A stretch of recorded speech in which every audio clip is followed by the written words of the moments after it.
Maybe you should pull the fucking trigger. Pull the trigger. Ain't nobody gonna do for you. Donc salut l'équipe, j'espère que vous êtes en forme. On se retrouve du coup avec la BM. Ça fait un petit moment que vous m'avez demandé des nouvelles. Donc je vous emmène faire un petit tour. On va aller se garer quelque part. Et comme ça je vais vous montrer un peu ce qui s'est passé. Et aussi vous parler du coup de la suite pour la voiture. Donc j'espère qu'on va bien voir. Je viens de retrouver du coup ma fixation pour la tête là. Donc j'ai l'air d'un con dans la voiture. Et je vois qu'il y en a un qui arrive derrière, que lui il n'a pas du tout la patience d'aller promener.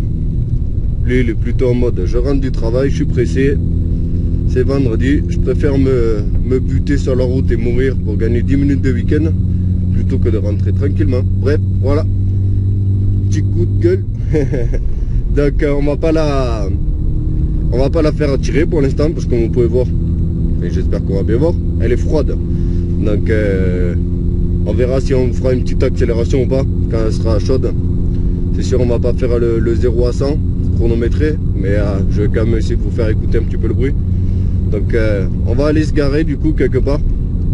Donc pour ceux qui n'ont pas suivi, du coup c'est un BMW E36 320i 6 cylindres en ligne essence de 96. Comme vous pouvez voir, il totalise 237 000 km. On va laisser passer l'autre là qui n'a pas le temps. Allez, vas-y, bouge.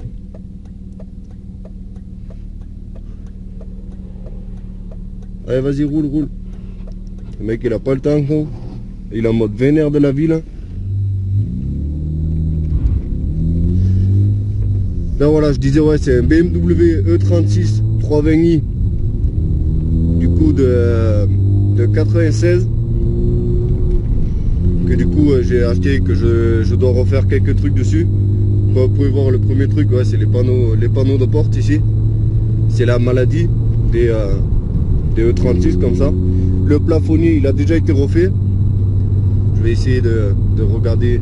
Voilà, le plafonnier il a déjà été refait parce que normalement le plafonnier il vous tombe sur la tête. Donc là il me reste du coup les panneaux de porte à refaire. Donc c'est prévu d'ici peu.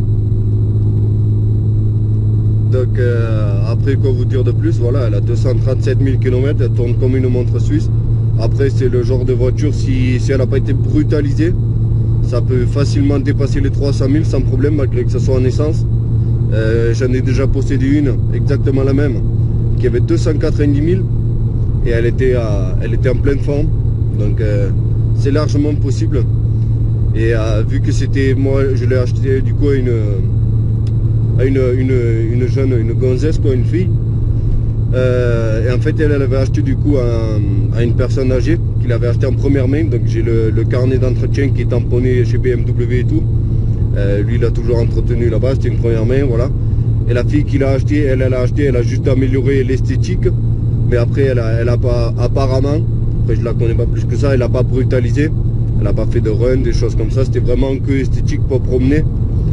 Et surtout elle a mis pas mal d'argent dedans, que ce soit mécanique ou quoi. À chaque fois qu'il y avait le moindre petit bruit ou quoi, elle a tout changé.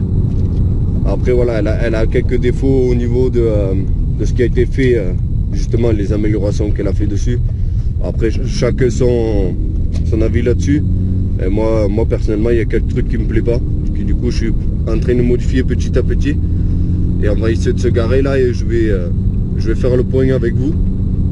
Du coup sur les petites choses qui ont été que moi j'ai changé dessus, voilà, depuis que je l'ai récupéré. Et aussi il y a pas mal, j'ai surtout pas mal de choses à faire que du coup je vais essayer de vous faire en vidéo. Donc on va essayer de se garer quelque part là où on va pas gêner et où on va surtout pas nous emmerder. Donc ça c'est le genre d'endroit parfait pour s'amuser avec une BM comme ça, des petits graviers là. Alors moi je suis pas chaud d'abîmer la peinture. Donc on va la poser là. On va sortir et je vais vous montrer un petit peu ce qui s'est passé depuis. Donc déjà on va faire la petite photo du coup pour l'intro tout à l'heure. Je pense que c'est pas mal.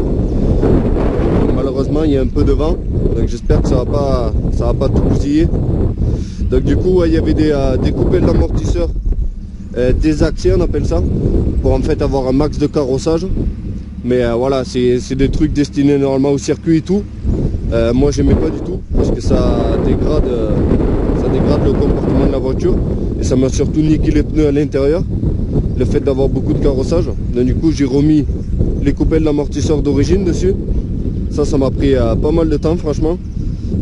Après, autre chose, je viens de commander du coup 2 pneus parce que comme vous pouvez voir, elle est en 225 35 17. Or normalement une voiture comme ça en 17 pouces, on est plutôt sur du 225 mais 45 17.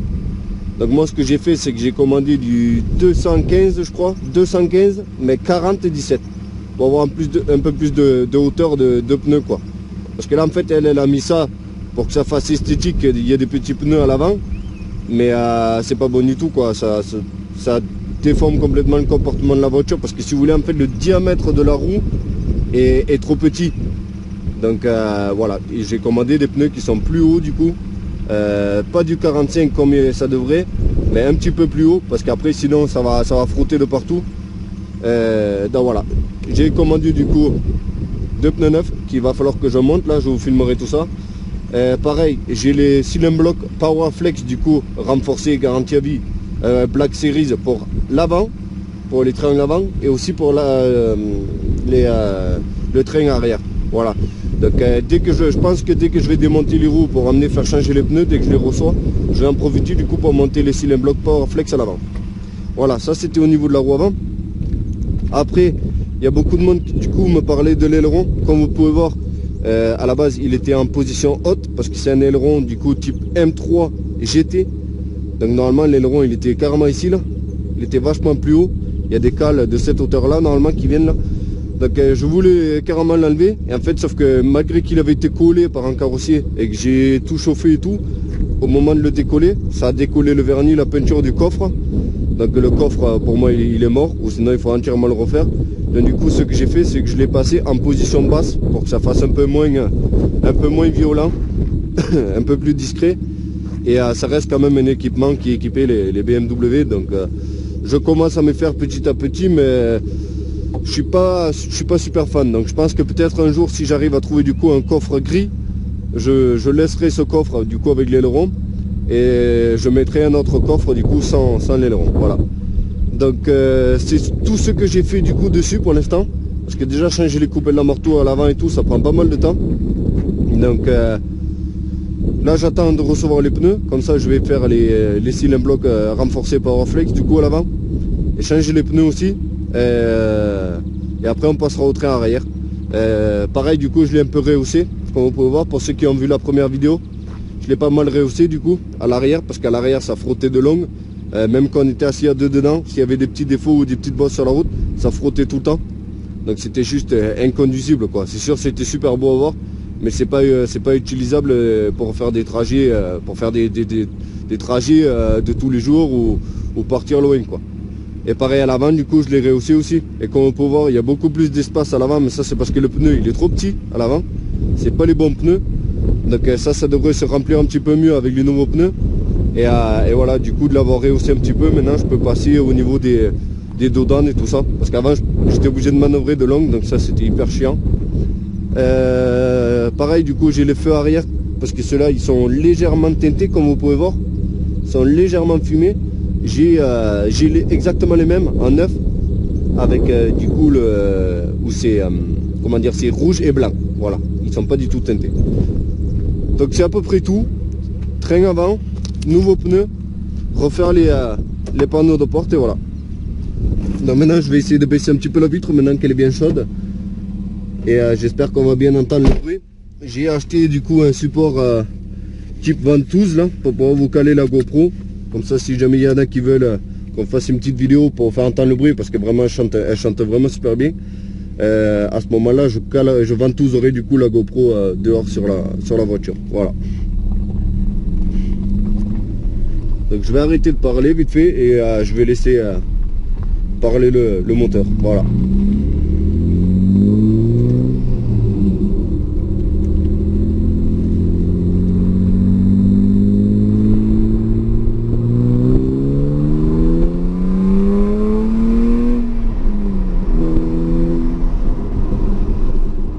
j'espère qu'on entend un petit peu quand même, parce qu'elle fait vraiment super bruit. Elle en fait même beaucoup trop, parce qu'elle a déjà été arrêtée 2 fois du coup. Parce qu'en fait, si vous voulez, il n'y a pas de... Le silencieux arrière, il a été supprimé, juste par 2 tubes. Donc il y a encore les catalyseurs et tout. La ligne, elle est toute d'origine, mais juste le silencieux arrière, en fait, il a été supprimé. Donc du coup, elle fait énormément de bruit. Beaucoup trop pour la police en tout cas.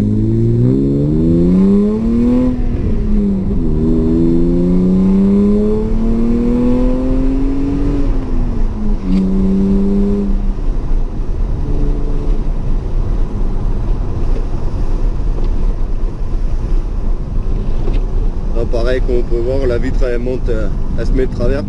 Ça c'est pareil, c'est un défaut. Il y a 2 clips en fait qui tiennent la tringlerie qui est, enfin, l'espèce de triangle, machin, ciseau là qui monte la vitre. Et il y en a un qui du coup qui est pété, donc ça le monte un petit peu de travers. Et du coup ça lui fait défaut quoi. Du coup elle s'arrête toutes les 2 secondes comme si on la coincait avec la main en fait. Elle sent qu'elle force et du coup elle s'arrête. Voilà. Donc je pense que c'est à peu près tout. On a fait un petit tour ensemble. Je vais couper là. Donc si ça vous a plu et que vous voulez du coup voir la suite et que je filme quand je vais commencer à modifier la voiture, tout ça, parce que c'est une voiture que je compte garder à tout prix. Ça faisait longtemps que je cherchais. Je l'ai enfin trouvé. Elle me plaît pas tout à fait, mais du coup c'est des petits détails que je modifie au fur et à mesure et voilà. Donc merci en tout cas d'avoir regardé la vidéo. Et n'oubliez pas le petit pouce bleu, ça récompense, ça fait plaisir, c'est gratuit, voilà. Donc si vous n'êtes pas encore abonné, abonnez-vous, il va y avoir de nouvelles vidéos. J'essaie d'être assez régulier. Et voilà, j'arrête de parler et je vous dis à la prochaine les amis. Ciao ciao.